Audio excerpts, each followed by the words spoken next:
I'm Jonathan Lopez, and this is just a quick walkthrough as to how I did the claymation for GRCC's parking in Final Cut Pro 10. It was a remarkably simple program to pick up.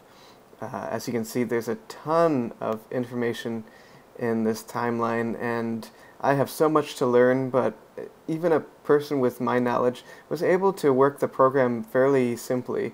I originally was doing the animation inside of Final Cut, or excuse me, inside of Photoshop, and in the timeline view, but it was just so difficult and tedious in order to get the animation right and to get the audio to line up that I just said, forget about it, I'm going to use Dragon. Use Dragon, I couldn't figure out the settings to be a proper export, and it just turns out that Final Cut 10 is just remarkable when it comes to the quality of the exports.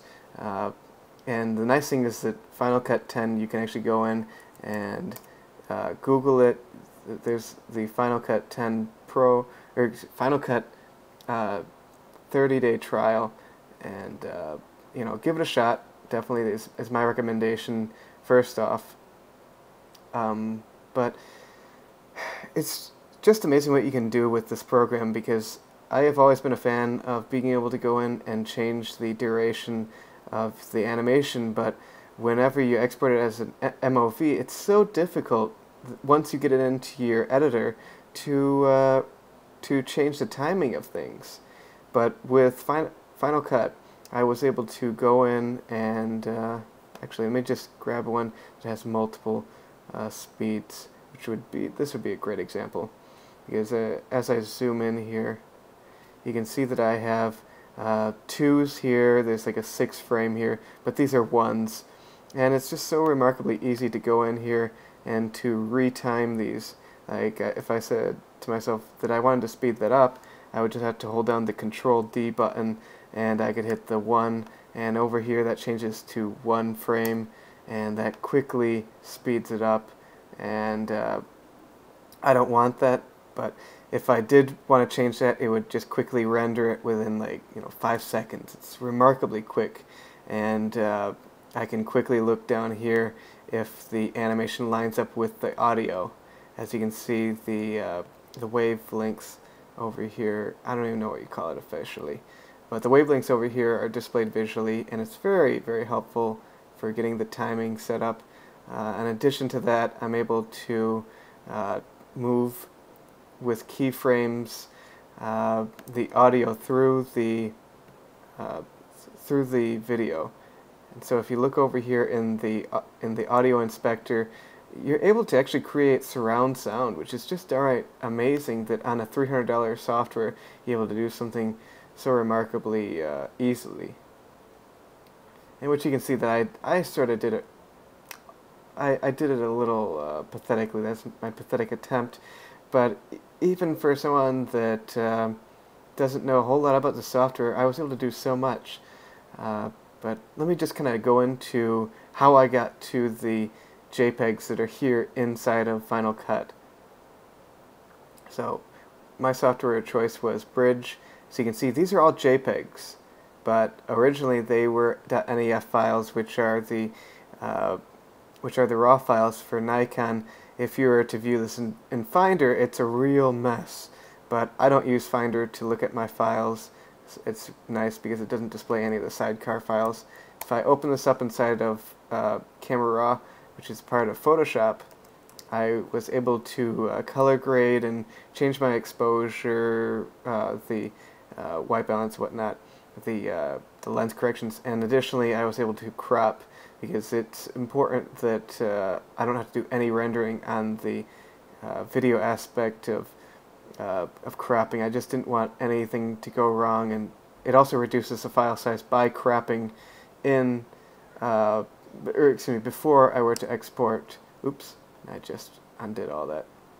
But anyways, I would go in as well and change the dimensions of the export, which I set it to 1920 by 1080, the standard HD, and that was highlighted for them all. I would just save the images as a JPEG, export them to the folder, and it was as simple as that. It's a remarkably quick workflow for myself going from these 16 megabyte files, which thank God I wasn't using the D800, which would be like an 80 megabyte file.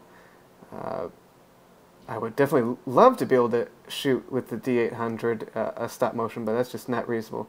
But as you can see, like when these are exported, they're a little under a megabyte each, and then I would go into Final Cut, which I minimized, and I would just bring these suckers in here. Let's see. And it's just as simple as dropping it in.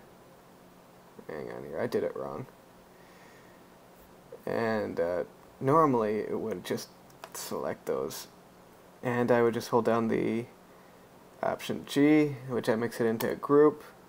And once you double click it, you're able to retime it by hitting the Control D, setting it to 1 frame, and then I exit out of that. In which, in order to get this down to size and make it a lot cleaner, just hit the blade button.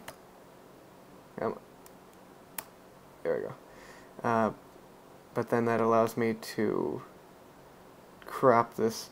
And the nice thing is, if I did decide, not crop it, trim it, if I were to trim the video file, all these files are still here, which is just so incredibly helpful if you're working on an animation and you're just not 100% certain that you want to get rid of part of a file, especially if you put work into it. It's nice being able to go back and change your mind, bring it all back. But as you can see, I don't need to have that on the end there. It renders incredibly fast on my solid state drive, but I never have tried this on a hard drive. Considering that this is just a 13-inch MacBook Pro, the rendering is very quick.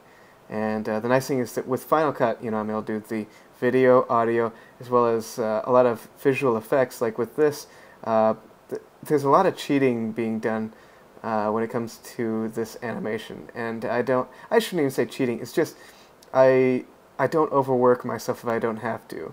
As you can see, that there's a slight animation by having movement in the picture, and that's just part of this program. It's very helpful.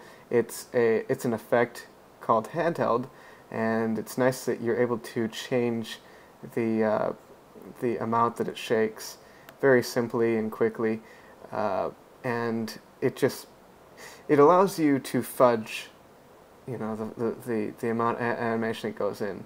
Officially, it's only the change in between that, which is remarkably small amount of actual frames.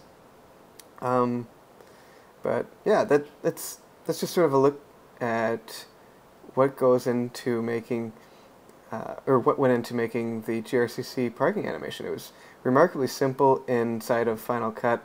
The hardest work, honestly, was just making the sets and just getting out there and animating.